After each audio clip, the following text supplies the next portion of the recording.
Mbote bandeko balandi ya magazine d'actualité Christian chez vous bisika nyonso bozui libaku ya kolanda biso mokolo na lelo.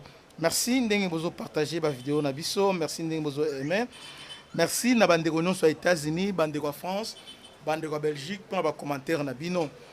Tokozongela sujet oyo to bandako lo balobi ya guerre à l'est, panique na Rubaya. Donc panique ezalaki penza makasi na ba axe nyonso na pourquoi parce que SADC na FRDC basangani sikozo lancer siko ba offensive contre les M23. Pendant que je vous parle, c'est maintenant le tour de Kigali de paniquer. Pourquoi? Parce que Kigali a zoé batté SADC na FRDC bako côté la côté nini.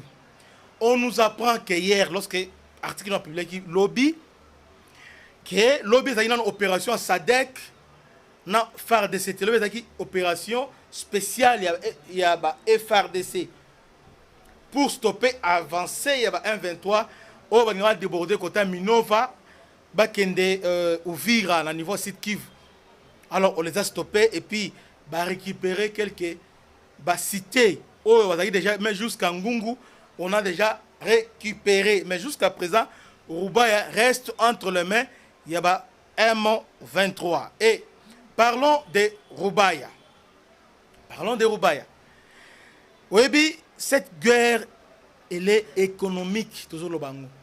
Si les Congolais comprennent en bon côté, alors tu vas condamner la constitution, soit les cas, tu vas condamner Inter, tout ça. Est-ce que vous avez vu que ce qui se passe est insupportable? Pourquoi il y a des viols? Pourquoi on a terrorisé la population? Et pourquoi ils ont massacré?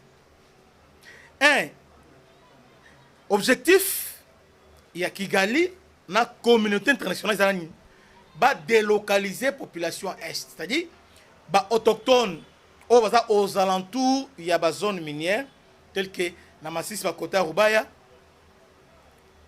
Rutshuru, côté Somiki, Somikivu, disons, à la fois déplacer Bango, va implanter Batouti.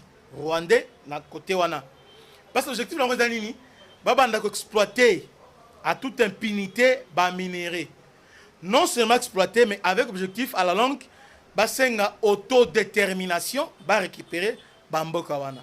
C'est comme ça que tangu mukonzi mboka oyo ya lelo Tshisekedi tangwaye aboyi likopa wana. En quelque sorte nous devons être reconnaissants aussi envers Félix Tshisekedi. Pourquoi? Parce que il a tout fait pour stopper plan il y a balkanisation au Bazali nango déjà. Au Rwanda, France, Grande-Bretagne, les États-Unis, Bazali nango déjà pour la zone est, il y a République démocratique du Congo. Comment ça? Parce que bango pour la bango et Sengelek va terroriser la population. Pourquoi terroriser la population? Parce que terroriser bango ba bangi sa bango ba kima. C'est comme ça bazo massacrer. Comme massacrer tant population bazo kima. Bazo abandonné bandako na bango ba territoire na bango bazo kine na zamba mais entre temps population mususu tout fraîche bazo uta Rwanda bazo remplacer bango dede bazo humilier basi na bango ko violer parce que lorsque ozo violer mutu ça dit ozo enlever dignité humaine na ye. Donc ce qui se passe là-bas est insupportable. Bazo violer ozo mona bazo violer des femmes. Même les hommes, ils ont violé Bango. Travaux forcés et tout consort. Alors, nous les Congolais, nous devons être unis pour faire face à cette situation. Parce que la situation est plus grave. Dernièrement, l'Union européenne a auto-signé, je commence là, a auto-signé, d'accord avec le Rwanda. Connaissant que le Rwanda n'a pas de minerais. Mais, posons-nous la question, Bisikani ni Rwanda a cause de minerais. Par exemple, il y a coltan, lithium ou ils appellent la voiture électrique, coltan ils appellent la téléphone mobile, ainsi que pour la batterie, tout ça. Mais aujourd'hui, ce que l'Union européenne a décidé à signer à Rwanda, c'est tout simplement parce que le Congo, nous avons signé avec la Chine. Tout petit priorité la Chine. Ba minéré na biso surtout kota Katanga topesi yango na ba chinois obi accord auto signé il y a ba chinois auto signé qui a banzela contre ba minéraux. Et puis les occidentaux ont tout fait, surtout avec Arrivé Tshisekedi, pour saboter le partenariat. Mais malheureusement, ils n'ont pas proposé mieux que les Chinois. Parce qu'il fallait que, tant que les Chinois, ils disent que les Chinois sont mibi, ils viennent que pour piller, travaux forcés, tout ça. Mais qu'est-ce que vous proposez? Et c'est qui encore, mine au Chinois. Et puis, minerai au la Chine. C'est grave. C'est comme ça, il va faire perdre ce qu'il dit. Plus de 4 ans, il y a ma promesse. Ma promesse, voilà, on va vous aider, tout ça là, tout ça là. Entre-temps, ils ne font absolument rien. Mais ils sont trop exigeants. Droit de l'homme, il faut au salaté. L'armée, avant de devenir l'armée, il faut aussi la réforme. Mais tout ça, au finish, bazo aider na eloko moko te. Ils veulent prendre ma minerai na biso na bolafa. Alors, Félix Tshisekedi, ce qu'il a fait, a quelque confirmé ce que Kabila avait fait avec les Chinois. Parce que pour les Occidentaux, il fallait carrément annuler l'accord Rwanda, résilier le contrat les Chinois. Mais Félix Attali les tenants et les aboutissants. Bon, on va résilier. Mais en face de nous, et là, on nous a proposé, il y a mieux que les Chinois. Rien. Toujours des promesses. C'est comme ça. On préférer maintenant contourner, signer avec le Rwanda. Tout en sachant que Rwanda n'a pas ces minéraux là. C'est comme ça, Chit Yarubaya, ainsi que Rutshuru, Windi et les autres bateaux Koyazanini. En réalité, lorsqu'on parle que Rwanda a FDLR, j'ai entendu même ça aujourd'hui dans Monokoyana, il y a Julien Paloukou, ancien gouverneur, premier ministre et industrie. Alors, FDLR Rwanda, Rwandais, Congo, ils ont minéraux, coltan, lithium. En réalité, FDLR, c'est le Congo. Combien d'opérations les Rwandais ont fait pour traquer les FDLR? Et aujourd'hui, FDLR, alors qu'ils sont là pour piller la richesse, que l'Union européenne. Donc, l'Union européenne, c'est le nouveau client Rwandais. Donc, l'Union européenne a préféré entrer par la petite porte, c'est-à-dire au travers les Rwandais. Donc, ils peuvent financer guerre Est. C'est comme ça. On peut remarquer que non, Félix, pendant qu'il y a un tournoi, il y a un tournoi au niveau de l'Allemagne ainsi que France, au grand pays, il y a l'Union européenne. On comprend que Rwanda s'est directement attaqué Rubaya. Pourquoi? Rwanda a fait un message dans la RDC. Abi, Allemagne, France, parce que ce sont eux qui sont derrière nous. Ils sont dans les complots. Ce sont eux qui ont ordonné Chit Yarubaya. Alors, les FARDC, ce sont des vaillants bandeko. Partout, ils critiquent les FARDC, ils sont des vaillants. Pourquoi? Parce que ils vont combattre contre une main invisible, à part l'ennemi physique. Oh, ils allaient M23, Proxy. Il y a Rwanda. Il y a aussi les Occidentaux qui sont là, ils ont aidé les Rwandais par renseignement, par armes belées. Une fois que Kinshasa a sauvé l'arme, l'arme plus sophistiquée que Owana. Ils ont armé Rwanda. Rwanda sont tous alimentés par M23 pour contrôler la cité. Et ils ont commettre des virements graves. C'est pourquoi nous, les Congolais, nous devons prendre cette conscience-là de défendre notre intégrité territoriale. Si on a dit RFI, les lots, RFI, on a dit France 24, on a dit Deutsche, allemand, c'est l'apologie, propagande à 1-23 pour le Rwanda. Et la plupart aussi des journalistes congolais, oyo, correspondant, il y a des médias qui ont relayé caca. Donc, même à l'intérieur, nous les Congolais, nous sommes divisés. Pour nous, l'ennemi, c'est celui qui est au pouvoir. Pour nous, l'ennemi, c'est mon frère. Alors, vous oubliez que RFI aujourd'hui, pour légitimer M23, RFI ainsi et France 24. Au moment dernièrement, pendant qu'ils ont commémoré le génocide, il y a tout et Hutu, au moment que les médias belges se permettent de dire que Félix Azanani, mais pourtant c'était faux. Est-ce que c'est un hasard? Non, c'est un hasard. Parce qu'aujourd'hui, avec les médias occidentaux, c'est le plus offrant.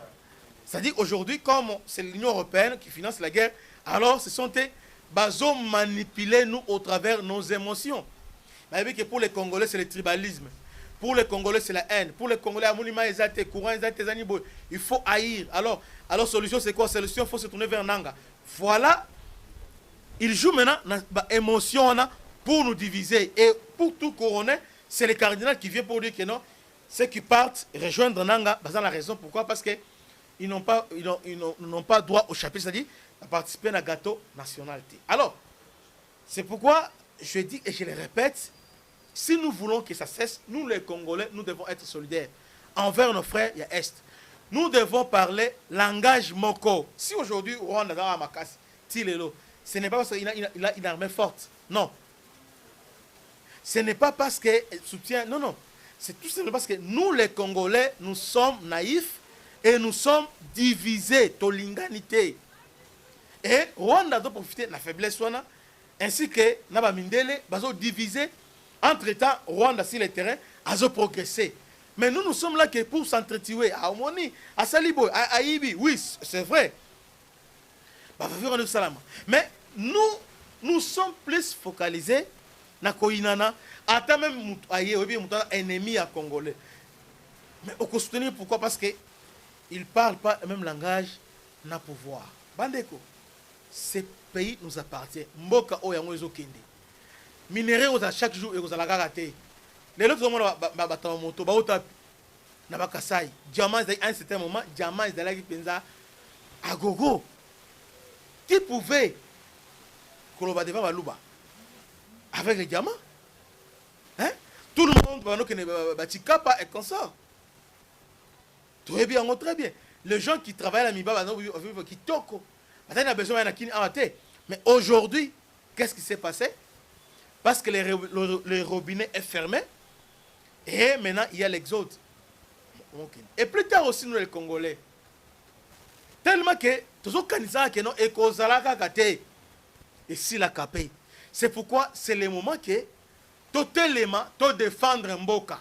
Quand défendre Mboka, nous aurons mandou quitté. Mais nous devons être du bon côté de l'histoire. Du bon côté de l'histoire. Du bon côté, n'est-ce pas seulement l'union sacrée, mais du bon côté, en tout cas, il faut identifier l'ennemi. Aujourd'hui, l'ennemi se cache derrière nos émotions, derrière nos sentiments, derrière nos divisions. Et l'ennemi vient maintenant comme sapeur-pompier. L'ennemi vient maintenant pour...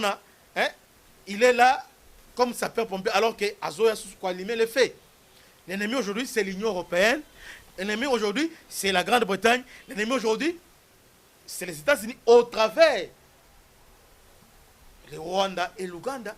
Bazo massacrer nos populations, bazo massacrer nos compatriotes de l'Est. Bandeko, Bananga, on va rejoindre M23. Parce que M23, c'est un coquille vide, comme l'a toujours dit Mokonzi Mboka. Derrière les M23, il y a les Rwanda. Et aujourd'hui, c'est sans équivoque. Il y a aujourd'hui, ce n'est pas même les Rwanda, c'est l'Union européenne.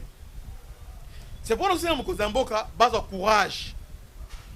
Comme Kabila Salakango, va rompre relation avec l'Union européenne. Va renvoyer un ambassadeur à l'Union européenne. C'est tellement simple que ça. En tout cas, il faut qu'il y ait une explication. Il faut qu'il y ait une explication. Tala, dernièrement, avec massacre, Bombo et Kouenani, les États-Unis sont clairs. Pour les Américains, non, ce sont les Rwandais. Et pour les Européens, non, ils nous mettent dos à dos avec les Rwandais. Non, non, il faut qu'il y ait une enquête indépendante. Non. Les États-Unis qui sont bien informés, ce sont les Rwandais. Et puis les États-Unis a répété, a réitéré que c'est les Rwandais. Vous voyez? Mais la France, oui. L'Allemagne, l'Union européenne. Non, non. Mais entre-temps, ce que je condamne aussi, c'est l'attitude de la Konzinabiso. L'attitude de la Konzinabiso, ça dérange aussi quelque part. Parce que, comment expliquer que ces gens ne nous aiment pas? Il faut prendre ma décision, moi, Makassi, contre l'ambassadeur Rwanda. Makassi. Et il est temps maintenant tout s'est tourné vers la Chine, la Russie, l'Iran, comme nous sommes libres au Pona, nous travaillons na bango. Alors, tout le monde peut, idée on est à la mais est-ce matérialisé dans la décision de Yamakasi? Convocation de l'Union européenne, soit de rompre relation avec l'Union européenne, la France a quitté directement la francophonie. Et dans la mesure où Yamakasi va permettre de réfléchir. Parce que la France, tout comme l'Allemagne et l'Union doivent choisir entre les Rwanda ou bien la RDC. Bien la RDC. Alors, bakonzi botika ko bercer bango ko botika ko lempa bango bokende penza na langage direct. Ndenge mokonzi lobaki na média na bango ndenge poata ki bango na boepe na ndenge ba moto boy ko tikela bango tenter il faut benga bango tamaza awa babimi libanda obengi pe ogangeli bango. Et puis désormais il faut éviter l'honneur de l'ambassadeur. Donc l'ambassadeur moye boye ba oyambi été bilon musu soit à niveau du ministère des Affaires étrangères. Et puis nous souligner le pour clôturer chapitre haut. Le président est parti en France. Awa Macron a yambi na premier ministre. Le président est en France, ba yambi na secrétaire d'État. On a ram même ya vice ministre. Ouais. Quel sabotage sur le plan diplomatique. Moi je crois que Mokonzi Mboka avant de déplacer, comme vous le faisiez, il fallait assassiner dans l'aéroport. C'est aussi simple que ça. Comment un secrétaire de Azana Raya, vice-ministre, alors que Nanato ya quelques jours après, le président de la Chine aye, le premier ministre. C'est-à-dire niveau oyo, baton bazomone la biso, ceux qui va konzi, va changer le lingue na bangote, mboka ezokende. Bakonzi botika maloba anoté monto sala beauté bo agir siko agissez, c'est vraiment malade. Une autre information sur le bataillon Aiglon. Les bataillons Aiglon oyo il y a FRDC ba commando ba force spéciale qu'on a formé par les Belges, on soit formé par les Français. Alors bazaki na Katanga eza bango nde ba coordonner avec SADC. Alors opération oyo bandeko et kozala benda bika. C'est pourquoi il y a panique na niveau Kigali parce qu'on ne sait pas qu'est-ce que Kinshasa prépare. Tout ce qu'on a acheté comme armement, c'est les mois maintenant tout utilisé. Nous sommes déterminés à récupérer Nirangongo, récupérer Rutshuru, récupérer Bunagana, Kichanga, Mouchake et Rubaya. On va les récupérer. C'est pourquoi, tous à la Sima FRDC Bandeko, Topé Sabango, Makasi, Topé Sabango chance, va gagner et Tumba Oyo. Donc, chef d'état-major général, Azagina Lumbashi, peut amoraliser troupes ou accompagner Basadek. On va faire l'opération, on est dans l'opération, on va faire en 2013, il y a un autres appelle ici. Alors, je ne crois pas que Bitumba Oyo ait continué cette fois-ci, le gouvernement est déterminé.